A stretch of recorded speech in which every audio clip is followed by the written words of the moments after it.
Good evening, TV land.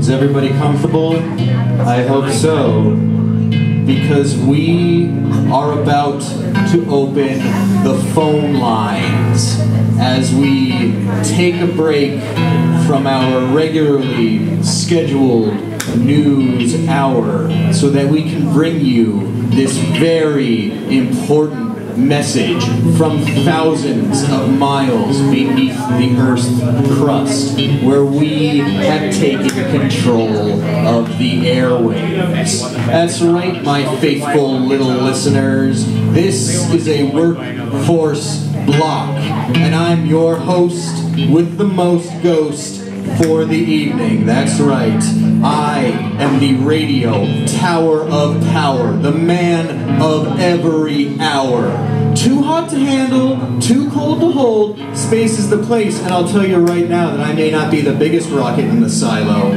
but I still fly the farthest and blow up the biggest.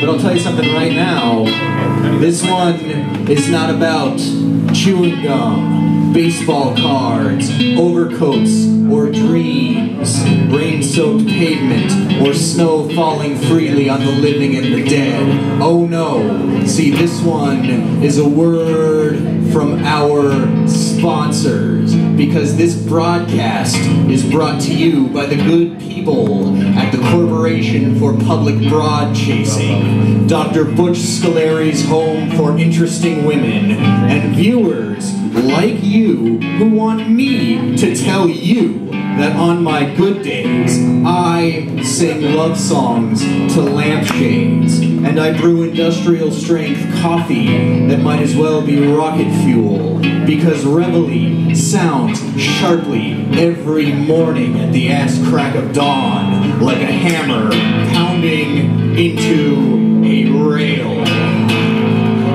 But right now, for just the next 15 seconds, I want you to imagine a skeleton with stars exploding inside of its eye sockets and behind its ribcage, because that is where gold comes from.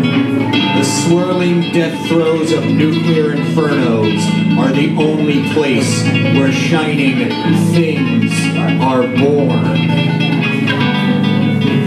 Is this my final broadcast? Can you hear me now? Can you hear me now?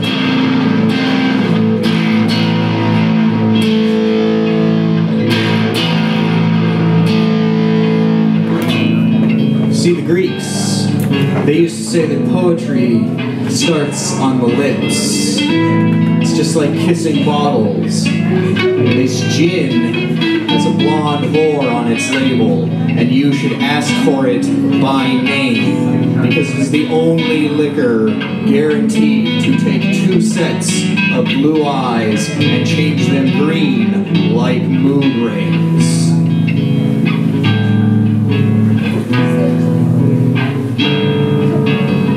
One half meets the other. Pants come down, the bottom drops out, and everything goes to pot.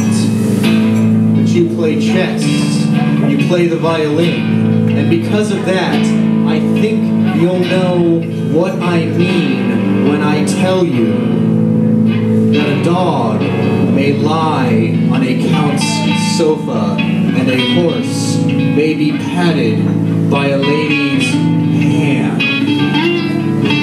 Do you get the message? Am I coming in clearly enough? Why aren't you calling? Our phone lines are open, America. What's the matter? Can't you hear me now? I say again, can you hear me now?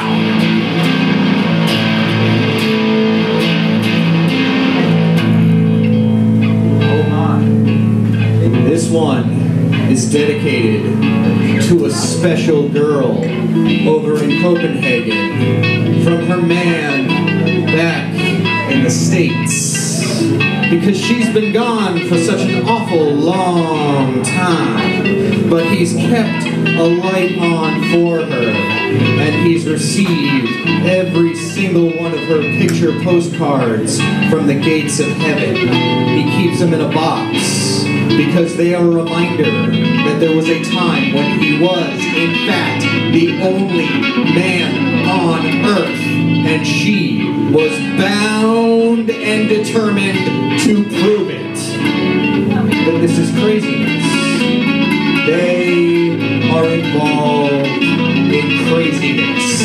It has been 7 long years of lonely minutes, which drag to lonelier hours. The hours add up into days, and the days slowly but surely pile up into a stack of lonely calendars. And he's developed a fetish for old, shining, heavy, manual typewriters, like black lace, like leather dog collars, like fishnets. He's had the same dirty thoughts as any young person. Would you like to hear about some of them? They're pretty interesting. Is that going to get your attention? The phone lines are open all over the country, America. I have all the time in the world. We're not going anywhere.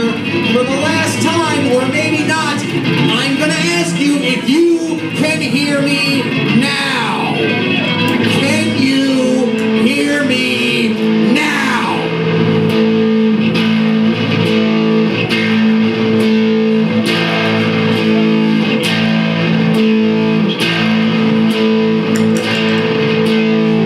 But you see, there's no man behind a microphone has more feeling than I do. But that sound you hear means that it's the end of our show. Signing off, Mr. and Mrs. America, all the ships at sea, and to every special boy and special girl out there across this great country, because somebody loves you. It's time to go home. Last call. No more room for alcohol. This is the last rough draft. The final typesetting, the final printed page, the last spark leaves my heart for the last time, travels through my body, out through my lips, into the air, out towards the ether, and lands directly in your home. Can you hear me now?